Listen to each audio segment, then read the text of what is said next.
Get ready for massive football news. London's Arsenal has made history. Mikel Arteta's team just reached the UEFA Champions League final for the first time in 20 long years. We break down every critical moment of this incredible run as they battled through the semi-finals to reach the pinnacle of European football. Here's a simple way to protect your phone without stress. This ALEN 3-pack comes with tempered glass screen protectors, camera lens protectors, and an installation frame for an easier, cleaner fit. It's clear, case-friendly, and built to help guard against scratches and everyday bumps. Check the link in the comments to get it on Amazon. Next up, we dive into the performance that propelled Arsenal forward. Viktor Gyökeres, the 27-year-old Swedish striker, was the engine behind that victory. We examine how Gyökeres' vigorous activity and sharp movement kept the attack alive, earning praise from Mikel Arteta and even Wayne Rooney for his incredible dedication. Now, the moment everyone was waiting for. Bukayo Saka's decisive goal sent Arsenal into their first UEFA Champions League final in 2 decades. We break down the dramatic sequence, the VAR controversies, and how Saka's strike secured that vital 2-1 aggregate triumph over Atletico Madrid. And finally, a massive global development story. UEFA and CONCACAF have signed a landmark deal to revolutionize football in the region. We explore how this historic memorandum of understanding, signed by Alexander Ceferin and Victor Montagliani, will reshape player development and opportunities across North, Central America, and the Caribbean. Don't miss the rest of the story. Arsenal has reached the UEFA Champions League final for the first time in 2 decades. In the decisive second leg of the semi-final, Mikel Arteta's side secured a crucial 1-0 victory against Atletico Madrid at home, advancing on aggregate with a 2-1 total score. The match saw Arsenal take the lead in the final minute of the first half when Bukayo Saka netted the opening goal. Viktor Gyökeres fueled the attack, expertly breaking free from Atletico's defense to deliver a cross from the right flank, which ultimately found Leandro Trossard. Although Trossard's shot was saved by Jana Black, Saka followed up to seal the advantage. The Gunners showcased their attacking prowess again later in the second half. Following a pass from Pierre-Emerick Aubameyang on the left, Gyökeres unleashed a powerful volley that flew just over the goal.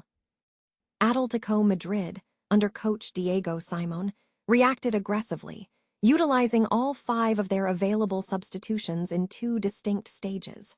A triple substitution in the 57th minute, followed by 2 more 9 minutes later. The first leg of the semi-final ended in a tense 1-1 draw. This run to the final marks a significant moment for the London club, recalling their 2006 Champions League final loss to Barcelona, where they were defeated 1-2. The path to the final continues as the second finalist will be determined on Wednesday. The ultimate showdown is scheduled for May 30 in Budapest. Last season's final featured a dominant performance by PSG, who defeated Inter Milan 5-0 in Munich, highlighting the high stakes of this European contest.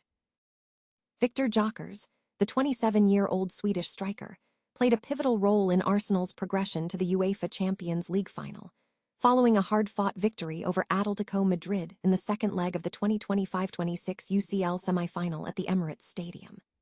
The match, played at 4 a.m. on May 6, Korean time, saw Arsenal secure a crucial 1-0 win, advancing with a 2-1 aggregate advantage after a 1-1 draw in the first leg. While Bukayo Saka scored the decisive goal in the 44th minute, Gyökeres was instrumental as Arsenal's frontline attacker, driving the team's offense through vigorous activity and sharp movement.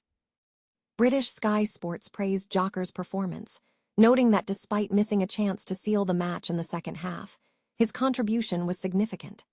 Furthermore, Gyökeres was highlighted for fully embodying manager Mikel Arteta's directive to play like a beast, demonstrating exceptional activity, physical struggle, and strength in the face of pressure, which reportedly made the Atletico defense struggle significantly.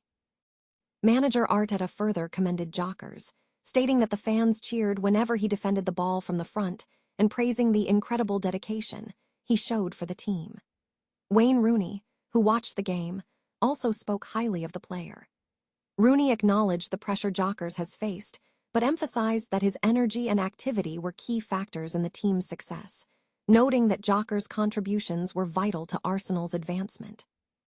Jokkers is Arsenal's top scorer in the English Premier League this season, boasting 14 goals and 1 assist in 33 matches. He has also registered 5 goals and 1 assist in 12 Champions League games. After moving from Sporting CP last summer, Jokkers initially faced adaptation challenges in the EPL, but has since established himself as Arsenal's main striker, building trust with Arteta to deliver consistent, high-intensity performances. Bukayo Saka's decisive goal propelled Arsenal into their first UEFA Champions League final in 2 decades on a dramatic night at the Emirates Stadium. Arsenal secured a 2-1 aggregate victory over Atletico Madrid, a side coached by Diego Simon, in a contest marked by intense pressure and controversial officiating. The match saw Arsenal dominate possession early on as Atletico struggled to adapt to an ultra-attacking lineup. The home crowd created an electric atmosphere, particularly when the Gunners were denied a penalty, following a clumsy push by Antoine Griezmann on Leandro Trossard in the 34th minute. The breakthrough arrived just before halftime. A midfield pass found Victor Gyökeres on the right, whose cross was only half cleared. Leandro Trossard took time before shooting.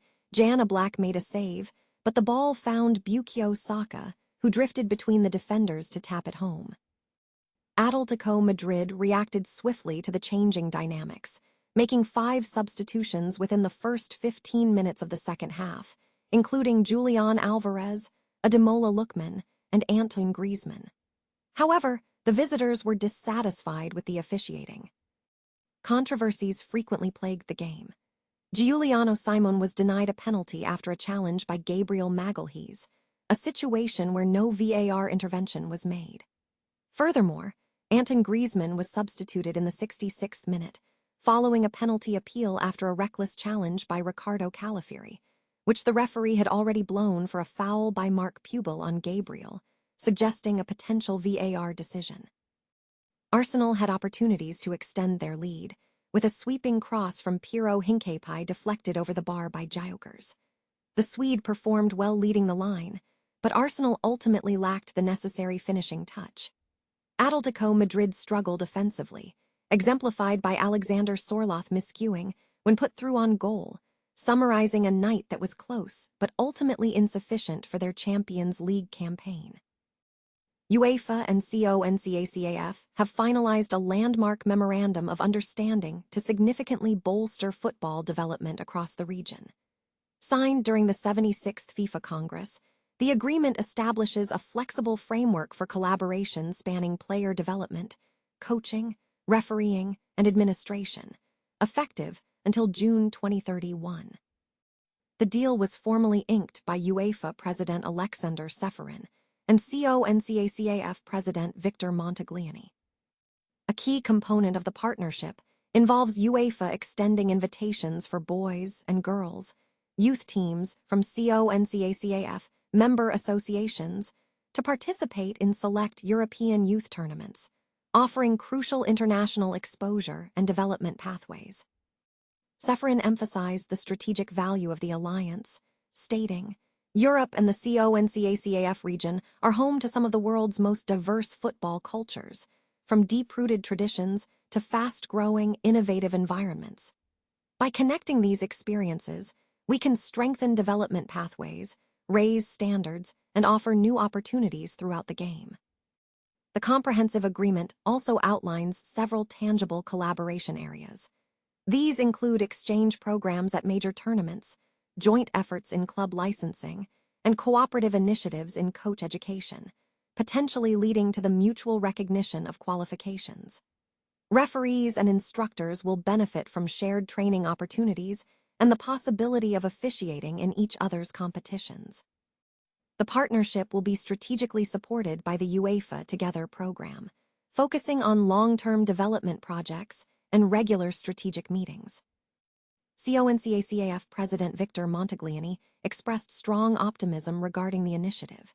He highlighted the potential for regional growth, noting, "Football is at its best when it brings people together, creates opportunity, and helps our global communities grow." CONCACAF has made tremendous progress over the past decade, and partnerships like this help us continue raising standards while staying true to our responsibility to serve the game at every level.